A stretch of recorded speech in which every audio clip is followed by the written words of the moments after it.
Pleasure plus Xtec ஆமாங்க. இந்த ஒரு 110 சிசி செக்மெண்ட்டில் இன்னும் கொஞ்சம் ஒரு ஃபேன்சியரான டிசைன் டோனில் உங்களுக்கு ஃபேமிலி பர்பஸுக்கும் யங்ஸ்டார் யூஸுக்கும் இது மாதிரி எல்லா வித யூஸுக்கும் ஏற்ற ஒரு வெஹிக்கிள் தேவைப்படுது. அது இல்லாமல் எனக்கு நல்ல மைலேஜும் அது கொடுக்கணும்னு நினைக்கிறீங்க. இப்போ நிச்சயமாக இந்த ஹீரோ ப்ளஷர் ப்ளஸ் உங்களுக்கான ஒரு பெஸ்ட் ஆப்ஷனே சொல்லலாம். ஃபர்ஸ்ட் விஷயம் உங்களுக்கு வெஹிக்கிளோட டிசைன் வைஸ் பொறுத்தவரைக்கும் நான் முன்னே சொல்லியிருந்தேன், கொஞ்சம் ஃபேன்சி அண்ட் நல்ல பெப்பியான கலர் டோன்ஸோட வரக்கூடிய ஒரு ஸ்கூட்டர் இந்த ஒரு Hero Pleasure. Design wise really பார்க்கறதுக்கு ஓரளவுக்கு நல்லாவே இருக்குது. அது இல்லாமல் உங்களுக்கு இந்த வெஹிக்கிளோடைய அண்டர் சீட் ஸ்டோரேஜ் பொறுத்தளவுக்கு அரௌண்ட் ஒரு 18 litres of under seat storage எடுத்துகிட்டு வராங்க.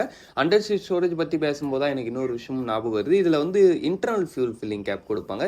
இது வந்து ஸ்லைட்லி ஒரு நெகட்டிவ் பாயிண்ட் தான். ஏன்னா மற்ற ஸ்கூட்டர்ஸ்லாம் உங்களுக்கு எக்ஸ்டர்னல் ஃபியூல் ஃபில்லிங் நீங்கள் சீட்டை திறக்கணும்னு அவசியம் இல்லை, அப்படியே நீங்கள் பெட்ரோல் போட்டு போகலாம். பட் ஆனால் இதில் மட்டும் இன்டர்னல் ஃபியூல் ஃபில்லிங் கேப் தான் கொடுக்குறாங்க. சரி, ஓகே. நெக்ஸ்ட் உங்களுக்கு இந்த வெஹிக்கிளோடைய அந்த ஒரு பவர் ஃபிகர் வைஸ் பொறுத்தளவுக்கு 8 bhp ஆஃப் பவர்ஸும் 8.7 நியூட்டன் மீட்டர்ஸ் ஆஃப் டார்க்கும் ப்ரொடியூஸ் பண்ணுறது. டாப் ஸ்பீட் பொறுத்தளவுக்கு அரௌண்ட் ஒரு 75 km/h வரையும் முடிச்சு முடியுன்ற மாதிரி சொல்கிறாங்க. வண்டியோட அந்த ஒரு ஆக்சலரேஷன்றது ஒரு ஸ்மூத்தாக இருக்கும். அந்த ஒரு விஷயம் ப்ளஷர் வந்து நல்லாவே பண்ணுவாங்க எப்போதுமே. நெக்ஸ்ட் விஷயம் உங்களுக்கு இந்த வெஹிக்கிளுடைய அந்த ஒரு மைலேஜ் பொறுத்தளவுக்கு பர் லிட்டருக்கு இந்த வெஹிக்கிள் வந்து 50 kmph வரைக்கும் தருன்ற மாதிரி சொல்கிறாங்க. பட் நீங்கள் ஸ்மூத்தான ரைடிங் ஸ்டைல் மெயின்டைன் பண்ணினா இன்னும் கூட கொஞ்சம் பெட்டர் மைலேஜ் எதிர்பார்க்கலாம். மைலேஜ் பொறுத்தளவுக்கு இந்த ஒரு 110 சிசி செக்மெண்ட்டில் ஒரு சூப்பரான ஒரு ரேஞ்சிலே இருக்குதுங்க. ஆமாங்க. நெக்ஸ்ட் உங்களுக்கு இந்த வெஹிக்கிளுடைய அந்த ஒரு பிரேக்கிங் மாதிரி விஷயங்கள் பொறுத்தளவுக்கு ஃப்ரண்ட்டில் உங்களுக்கு டிஸ்க் பிரேக் இல்லை, பின்னாடியும் disc brake, front and back both உங்களுக்கு ட்ரம் பிரேக் மட்டும் தான் ஐபிஎஸ் மூலமாக கம்பைன் பண்ணியிருக்காங்க. வண்டியோட டோட்டல் வெயிட் பொறுத்தளவுக்கு 106 kg, சீட் ஹைட்டு 765 mm கிட்ட வரைக்கும் வருது.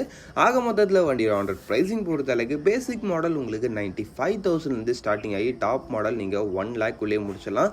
அதுலேயும் குறிப்பாக நம்ம பார்க்கறது வந்து எக்ஸ்டெக் மாடல். இந்த எக்ஸ்டெக்கில் உங்களுக்கு ஒரு கனெக்டிவிட்டி, 5 ஃபங்க்ஷனல் LED ப்ரொஜெக்டட் ஹெட்லாம்ப்ஸ்ன்ற மாதிரி கொஞ்சம் அந்த ஒரு ஃபியூச்சரிஸ்டிக்கான விஷயங்களும் கூட கிடைக்கும். சரி.